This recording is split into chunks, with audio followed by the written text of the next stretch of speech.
Cette réflexion va être conduite par l'intermédiaire de films qui ont été choisis par vous, donc 50 ans de cinéma, des années 30 aux années 80.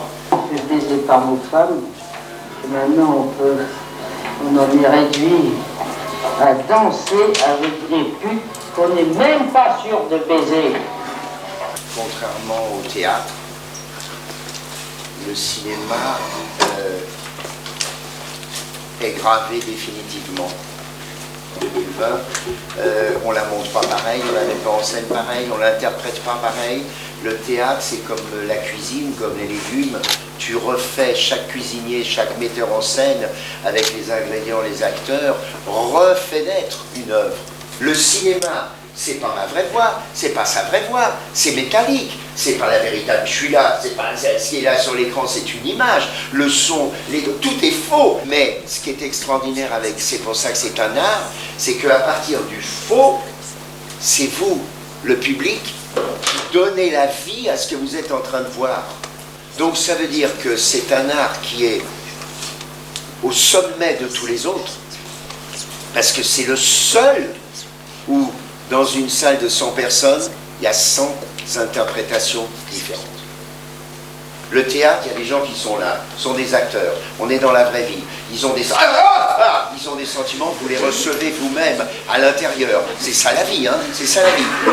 On ne peut pas faire autrement, vous êtes obligé de le recevoir.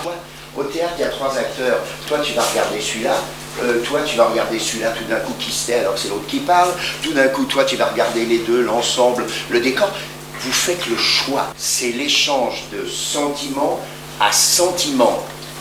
Alors que le cinéma, il y a quelqu'un qui est passé en sandwich entre vous et les acteurs, c'est la caméra. Ça veut dire que c'est cadré, ça veut dire que vous n'avez pas le choix, ça veut dire que c'est comme la littérature qui est aussi un art mort. Le livre, il est écrit définitivement, l'auteur, il a choisi d'arrêter la phrase là, il a choisi d'en faire une de 3 lignes, il a choisi de dire tel mot, il a choisi de... C'est fini, c'est cadré, vous êtes obligé. Rigidité, la discipline qu'on vous donne, et c'est ça qui est extraordinaire, la force d'un jugement distancié. Au théâtre, vous êtes au théâtre, vous êtes pendant fête, Cyrano, vous n'avez aucun jugement. Et quand tu perds ton jugement pendant le film, c'est que c'est réussi. C'est que tu es dedans. C'est pour ça que comment s'est tournée cette scène, comme tous les films de Lelouch, nous on est là, il nous a absolument pas donné le texte, on n'a absolument pas de scénario, absolument pas de texte à apprendre. Il est avec sa caméra, il est là, il vient me dire à moi juste avant la scène, Villeray va te péter la gueule, on est bien d'accord, tu ne réagis pas, tu te défends, tu fermes ta gueule, tu dis pas un mot. Nous on sait même pas où on va, on n'a pas de marque, faut aller là, faut aller là. Faites ce que vous avez, allez hop, on y va. Il est là, il parle en même temps que nous, avant nous. Et après, quand il est au montage, comme il tourne énormément, ça durait une demi-heure le tournage. Il y en avait beaucoup plus que ça. Et puis tout d'un coup, il était vraiment que sur Robert, pendant que nous, on continuait à faire la scène. Et puis tout d'un coup, il était que sur Boutier. Puis tout d'un coup, il était derrière Boutier. Puis tout d'un coup, il filmait nos chaussures.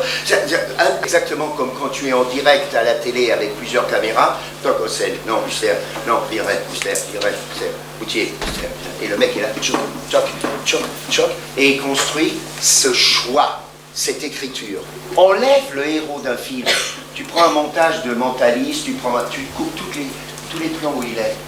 Tout le reste, à la poubelle. Il n'y a rien. Même quand il y a un second rôle qui fait... Tu fais chier, je vais te péter la gueule. Tu fais, rien, on n'a rien trouvé. Ça n'a d'importance que parce que c'est vu par le héros. Et que tu sais que le plan que tu as sur le salaud qui est en train de dire je vais péter la gueule, tu es dans la peau du héros et tu es en train de te dire tu peux toujours faire le malin, j'aurai le dernier mot, je te laisse moi qui vais te péter la gueule. Tu t'es mis à la place du héros. Donc si tu veux, il y a eu une bascule du cinéma qui fait qu'aujourd'hui, la preuve, vous voyez des films de Marvel, les films Joker, qui est un film extraordinaire, tout est faux. Non mais c'est du n'importe quoi.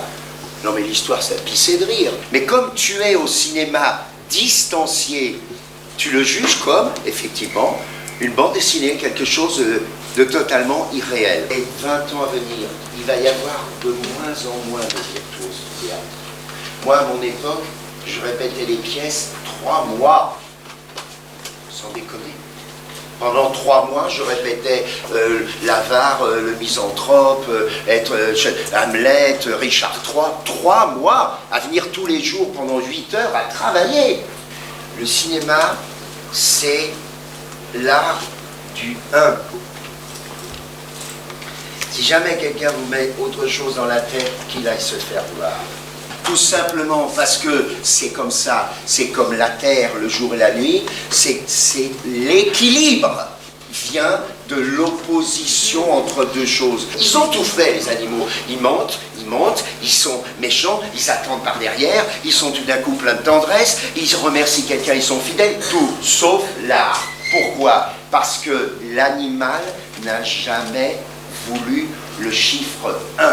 Le chiffre 1, c'est le chiffre de quelqu'un qui décide, alors qu'il y a tout le troupeau, qu'il y a tout le monde, de n'en faire qu'à sa tête. C'est de là qu'est né, il faut le comprendre, hein, c'est de là qu'est né le sens artistique, donc culturel, de dire je laisse cette trace. C'est pas au comédien de dire au metteur en scène des cinémas ce qu'il faut faire. C'est pas au comédien de passer de l'autre côté, parce que s'il n'y a pas un maître, eh bien alors, il n'y a pas d'œuvre créatrice, il n'y a pas d'œuvre créatrice, il n'y a pas quelqu'un qui va derrière Van Gogh, tu ne devrais pas faire comme ça. Ta gueule, non, c'est moi Van Gogh, je ne fais pas comme je veux.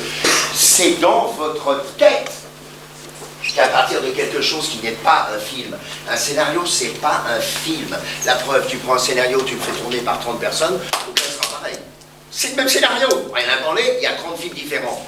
Il n'y en a pas un qui se ressemblera. C'est la totale emprise de quelqu'un qui dit « je vois ». Et ensuite, quand il a pris les acteurs, les techniciens, qu'il a tourné, qu'il a tout fait, le film est projeté. Et le film qui est projeté, ça doit être celui qu'il a vu. Ça veut dire que si le monteur se permet de dire « non, il faut couper là », non, c'est pas là que je veux qu'on coupe, c'est là.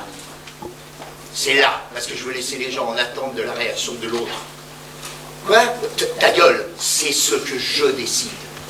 Donc ça veut dire qu'une fois qu'on projette le film, les gens dans la salle, qu'est-ce qu'ils voient? Ils voient exactement le film que ce metteur en scène avait vu et après ils jugent. Ce qui compte dans le cinéma, c'est de justifier qu'il y a une caméra parce qu'elle doit toujours être placée là où elle devrait être. Sinon c'est de la photographie.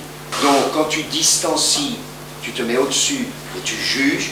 Quand tu veux pas juger, tu es en dessous. Et quand tu te mets en dessous, c'est la troisième position. C'est celle qui fait le héros. Tu es en dessous, donc tu regardes. On vient de parler de Train, on vient de parler d'un cinéaste qui finalement impose à ses comédiens de n'être rien d'autre que des comédiens. Et il y a un cinéaste qui vient évidemment à l'esprit, c'est Alfred Hitchcock. Rappelons 53 longs métrages et un extrait tiré de La mort aux trousses que vous avez choisi, Francis. Here we are again. Yes. Recommend anything? The book Trial. A little trouty, but quite good. So. Good? Well, I think. Yes.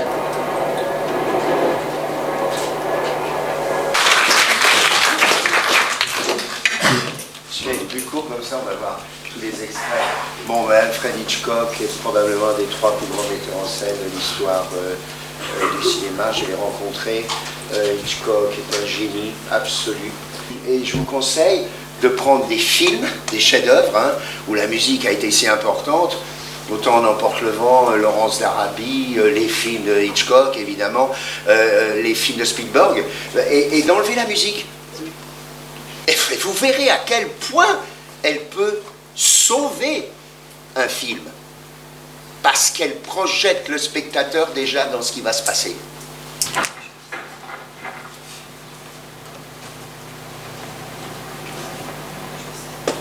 Il y a des tueurs qui viennent pour le tuer et toute la ville l'a abandonné. Tout le monde l'a laissé seul.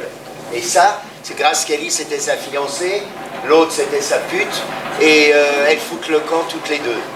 Elles le laissent tout seul. Peut-être un des vraiment 5 plus grands films de l'histoire du cinéma.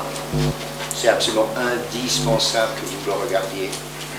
Vous avez vu que le gars là, il n'a même pas dit un mot. C'est exceptionnel. Vous avez eu l'exemple justement de la caméra au-dessus. Vous avez eu l'exemple de la caméra en dessous quand il sort de la première fois, quand il ouvre la porte, c'est le héros qui sort. Et Cooper, tu le vois, c'est un des plans les plus célèbres de l'histoire du cinéma, tu le vois à travers la fenêtre qui est un peu brisée. Il a, je l'ai vérifié, 7 sentiments différents en un seul plan. La rage, la colère, la peur, la détresse, le courage. Enfin, c'est inimaginable ce que fait cet acteur dans son visage sans un mot. C'est la Bible pour un metteur en scène, à tous les niveaux. Un coup pour le principe d'entre et je vous en supplie, je me mets à genoux pour que vous vous en rappeliez. Non, mais je vous en supplie, vous regardez 2 fois, 3 fois, 10 fois la Dolce Vita. Et je vous en supplie de mettre ça en marge dans tous vos scénarios, dans la tête de qui doit être le spectateur. S'il est dans la tête de personne, d'humain dans le film, il n'y a pas de film. Donc tu dois te tracer dans la tête de qui il est. Tu peux mettre personne devant Fellini. Quand Fellini est mort, il a eu des obsèques nationales en Italie. Il n'est pas né cinéaste. Il est dans une famille, il est loin de Rome, il n'est pas du tout à Rome, et ce Fellini, jeune, décide de venir à Rome, on est en plein fascisme. Ce Vittorio Mussolini a donc saisi qu'en faisant une espèce d'Hollywood à l'italienne, il ferait 20 films, 30 films, 70 films, 200 films par an, et que donc ça rapporterait non seulement de l'argent, du commerce et tout, mais surtout, il allait pouvoir influencer le style de ses films pour défendre son idée du fascisme. Le cinéma italien va donc commencer par des metteurs en scène que la France n'a jamais eu, Luchino Visconti, Roberto Rossellini, Federico Fellini, Vittorio De Sica, qui fait tourner non pas des acteurs mais des amateurs. Le cinéma italien, tu as de la sueur sous les bras, tu dégoulines, c'est la vie, t'es crado, il y a des gueules incroyables, c'est le réalisme. Alors que le cinéma américain, John Wayne, il a son chapeau, il n'a jamais de barbe, il vient de traverser le désert, de tuer les Indiens, il n'y a aucun problème, pas de sueur, pas de tâches, ils sont impeccables dans tous les westerns, il n'y a aucun problème. Le cinéma italien a ramené la vie.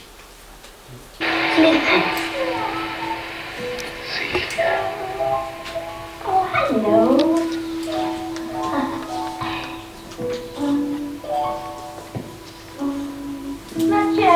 C'est la musique qui repart avec une délicatesse, c'est magnifique. C'est un vrai travail, absolument extraordinaire. Et tout le film est comme ça. Soit avec ta caméra, comme nous dans notre tête, tu filmes la vérité, la réalité, le monde tel qu'il est, soit tu filmes ce que devrait être le monde. Out Caesar, out Norris, Emperor of the world.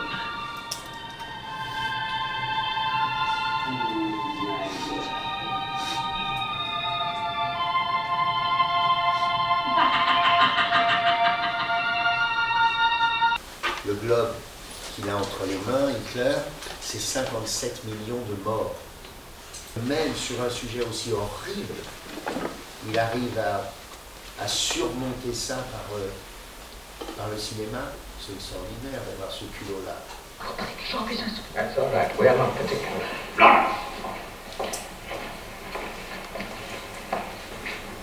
Are you off your head?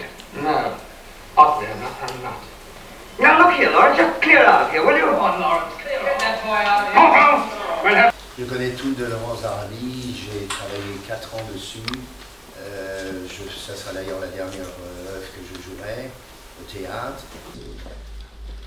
Une peinture, c'est l'interprétation, mais je sais pas, je veux dire, on a honte quand on voit ça. C'est-à-dire, je peux vous citer 10 acteurs français, vas-y, fais ce que fait Peter O'Toole là. Allez, vas-y, fais-le. J'ose même pas dire leur nom. Parce qu'ils ne travaillent pas. Parce que j'ai très bien connu Maurice Jarre, il m'a raconté comment ça s'est passé pour Laurence d'Arabie, je pourrais vous en parler pendant des heures et des heures.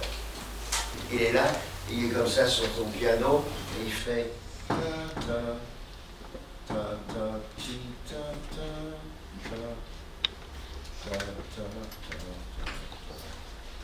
L'autre, il revient comme un fou. La Bibi, qu'est-ce que c'est que ça? C'est ça là, ce que tu viens de jouer. Je n'ai rien joué. Mais si, là, t'as fait, refais. Tu fais la musique du film, c'est fini. Et il a pris Maurice Jarre sur 8 notes. Extraordinaire. Il n'avait jamais fait. Il a fait les dimanches de Libre et basta. Donc David Lean installe avec une petite voiture et la caméra dessus, de façon à suivre le départ du train, en latéral comme ça, pendant qu'il y a des caméras qui, elles, prennent le train en latéral pour prendre en gros plan possible, on verra ce qu'on en fait, l'intérieur du wagon. Et elle court avec son truc, mais le gars du train, il va trop vite. Elle n'arrive pas jusqu'à Omar Sharif. Elle est là, et elle se prend sa robe dans les roues du train. Et le train l'écrase. Tout le monde hurle. Le gars arrête la machine, et David Lean est sur la petite voiture, avec la caméra. La voiture s'arrête. David Lean arrive, il voit la femme qui a perdu une jambe. Dans l'histoire, elle n'est pas morte, mais elle a perdu sa jambe. Il regarde Omar et il dit, on recommence. Et Omar Sharif est devenu fou, furieux. Il est descendu du wagon, il a été jusqu'à David Lean, les assistants l'ont arrêté, l'ont remis dans le wagon et tout, et ils ont refait la scène. Ça a changé tout simplement que le film s'arrêtait. Voilà, donc il y a des moments, si tu veux, terribles aussi, où seul metteur en scène a la responsabilité de tout. Et il doit continuer. Moi, un jour, j'ai failli passer à, mais vraiment même pas ça, du bord du précipice, dans un film. Mais souvent, tu te dis, quand tu tournes au cinéma, tu as l'impression que tu es invincible, quoi. Tu fais des trucs complètement qui t'échappent. Pourquoi vous n'avez choisi aucun film après les années 80? De nos jours, il n'y a aucune scène qui vous touche? Si, d'abord, je pensais, si tu veux, que vous connaissiez pas ce cinéma-là, et c'est pour ça que je pensais le plus intéressant de vous en parler. À notre époque, c'est d'ailleurs la même chose le problème du foot, c'est-à-dire qu'à notre époque, je t'assure que c'était une pyramide, c'est-à-dire que le metteur en scène, c'était le Dieu vivant. Et donc tu savais qu'il y avait quelqu'un qui, au-dessus, quoi que tu fasses, prendrait la décision. Donc tu te permettais de tout faire, de proposer, d'être complètement vrai, il dirait non, mais au moins tu faisais. Moi, à chaque fois que je vois un film, enfin 2 fois sur 8, je me dis, ce truc-là, je suis sûr que c'est pas le metteur en scène qui l'a voulu, c'est l'acteur qui l'a imposé, ce machin-là, c'est le scénariste qui a fait chier, qu'il fallait absolument qu'il y ait ça, et le costume, là, comment le mec a pu laisser passer ça. Le problème, c'est que la caméra doit tomber amoureuse de l'acteur. Et que la caméra tombe amoureuse d'un acteur, c'est tout simplement savoir que la caméra doit filmer cet acteur sans qu'on ait l'impression qu'il sache que la caméra le filme. C'est ce qu'il y a de plus difficile. C'est d'arriver à obtenir des acteurs qui soient dans un ailleurs. Il ne faut pas que vous deveniez des gens disciplinés. Il faut qu'au contraire des autres, vous soyez indisciplinés. C'est pour ça que j'ai beaucoup aimé ce que j'ai fait hier, parce que c'était n'importe quoi.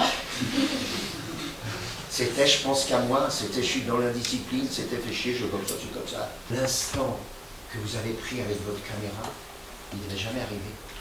Il n'arrivera jamais plus.